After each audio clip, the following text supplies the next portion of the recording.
Bonjour à tous et bienvenue sur ma chaîne des Tribulations littéraires. Aujourd'hui je ne vous retrouve pas pour un update lecture, je ne vous retrouve pas non plus pour un book haul, mais pour enfin vous parler du Reading Classic Challenge auquel je participe cette année. C'était en décembre dernier je crois, je me baladais tout simplement sur Twitter et tout d'un coup je suis tombée sur cette idée, le Classic Reading Challenge. Et là maintenant tout de suite je suis absolument incapable de vous redire qui est-ce qui l'a lancé. La meuf vraiment nulle, je vais essayer de vous l'indiquer quelque part sur l'écran. Et j'ai trouvé l'idée vraiment excellente. C'est vrai que depuis le lycée, j'ai un peu abandonné les classiques, en tout cas pour un temps, parce que ça répondait tout simplement pas à l'attente que j'avais dans mes lectures. J'avais pas envie de me prendre la tête ni rien, mais il y a quelques temps, je trouve que cette envie de lire des classiques et de retrouver un petit peu cette tendance à décortiquer les textes, etc. est revenue pour moi.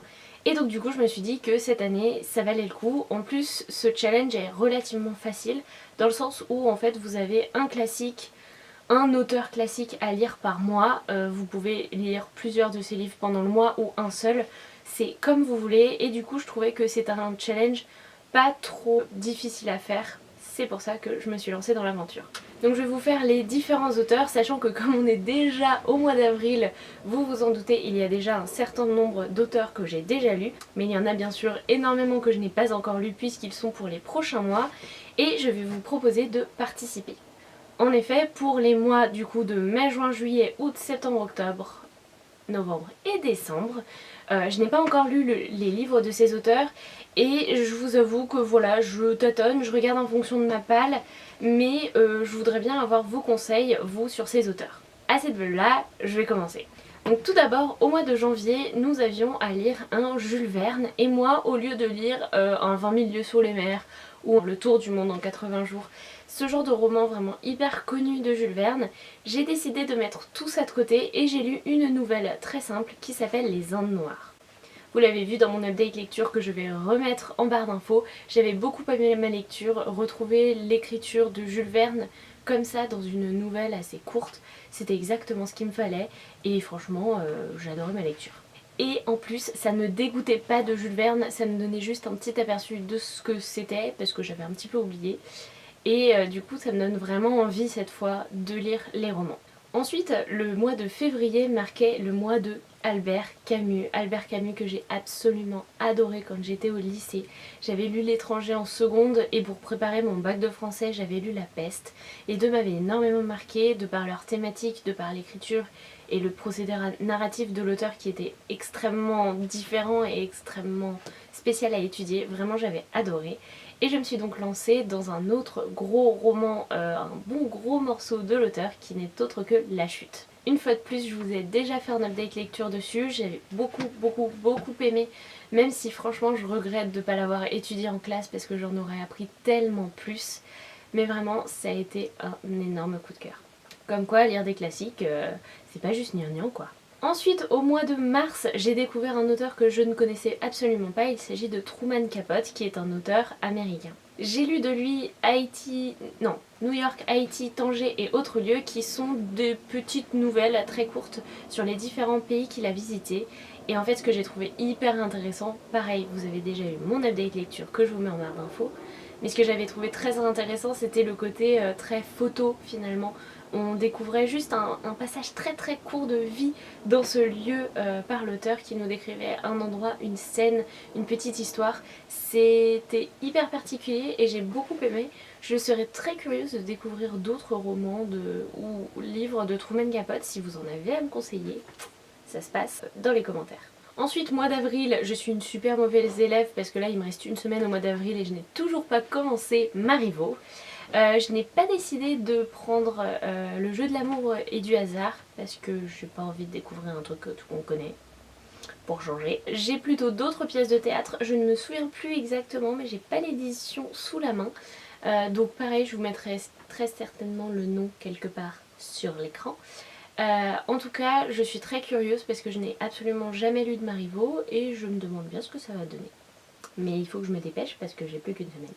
Le mois de mai va marquer le début des livres que je n'ai pas encore lus et dont je n'ai pas encore vraiment réfléchi auxquels je vais lire. La phrase n'a aucun sens, mais vous avez compris l'idée. Et le mois de mai va marquer le mois de Zola.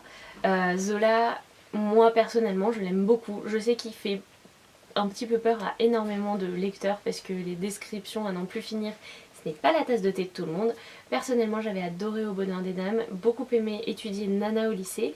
Et voilà, du coup, c'est les deux seuls de Zola que j'ai lus. Et je vous demande aujourd'hui une petite contribution. S'il vous plaît, aidez-moi à choisir le prochain.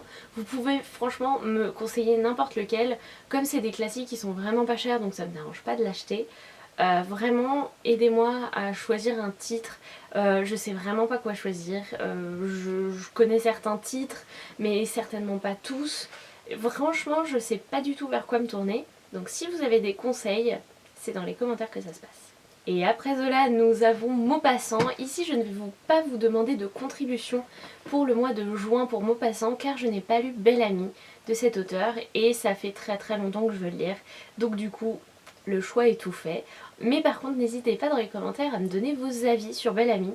Ce qui est très marrant, c'est que ma petite soeur ne lit pas du tout.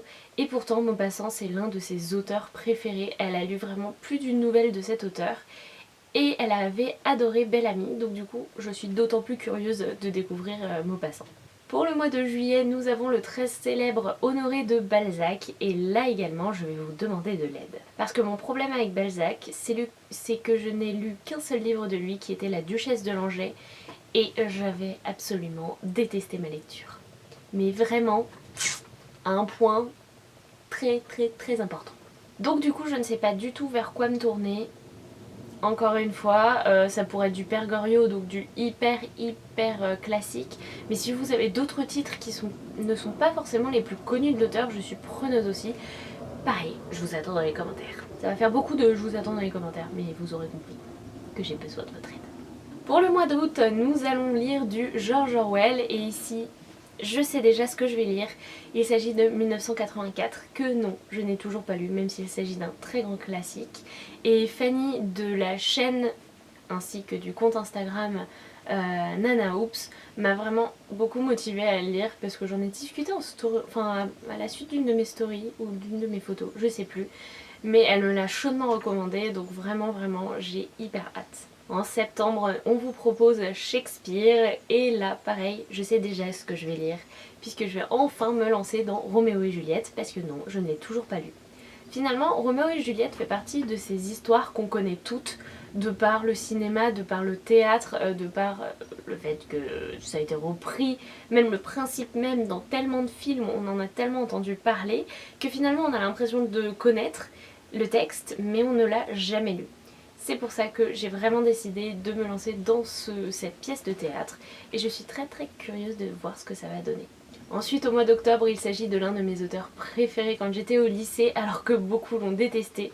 Il s'agit de Gustave Flaubert. De lui, j'ai lu les 3 contes. Alors ceux-là en fait ne m'avaient pas du tout plu, mais je les avais lus très jeunes au collège, et je pense qu'ils ne correspondent pas du tout à un public au collège, mais beaucoup mieux à un public au lycée. Et au lycée, j'avais lu L'éducation sentimentale, qui m'avait vraiment beaucoup touchée, que j'avais absolument adoré. Et donc du coup, une fois de plus, je vous demande qu'est-ce que vous me conseilleriez. Je sais que beaucoup ont été traumatisés par Madame Bovary, mais je me demande si ça vaudrait pas le coup de le lire à notre âge plutôt que comme une lecture obligatoire au lycée. Parce que je pense que l'état d'esprit n'est pas du tout le même, et peut-être que le fait d'être curieux de découvrir ce roman beaucoup plus tard fait qu'on l'apprécie mieux. Je sais pas, franchement j'ai un doute. Si vous connaissez d'autres titres de Flaubert que vous me conseilleriez, je vous retrouve toujours en commentaire. Et si vous n'en avez pas, ce sera Madame Bovary.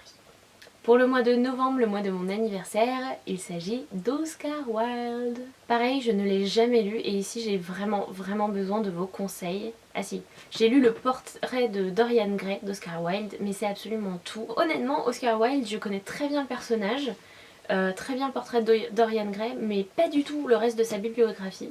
Donc une fois de plus, j'ai vraiment besoin de votre aide. Dites-moi quels sont les titres qui vous viennent à l'esprit quand on vous donne le nom de cet auteur, ce que vous avez aimé, ce dont vous avez entendu parler. Franchement, j'ai besoin d'aide. Et enfin, pour décembre, nous allons enfin terminer avec une femme. Il s'agit de Jane Austen. Ici, pas besoin de votre aide non plus, franchement je ne l'ai jamais lu donc il faut que je m'attaque à Orgueil et Préjugés.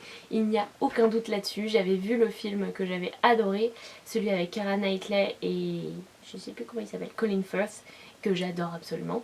Et vraiment j'avais tellement aimé le film que le livre ne peut que me plaire.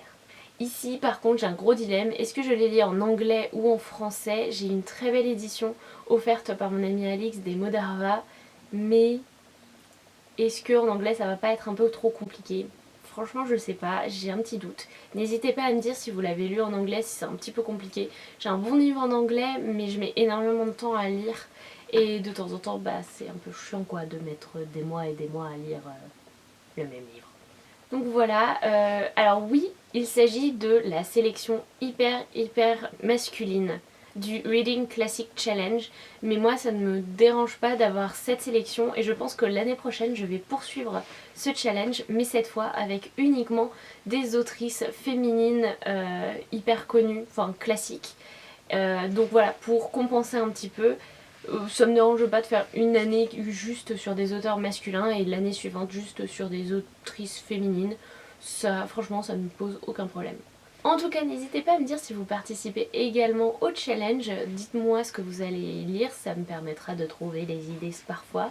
J'espère vraiment que la vidéo vous aura plu. Vous l'avez compris, maintenant j'ai grave besoin de vous. Je vous attends tous en commentaire pour me conseiller au moins un livre s'il vous plaît. Sur ce, il me semble que c'est tout. Si cette vidéo vous a plu, n'hésitez pas à aller en voir d'autres ou à vous abonner à la chaîne. Et sur ce, je vous souhaite d'excellentes lectures et je vous dis à bientôt. Salut les petits loups!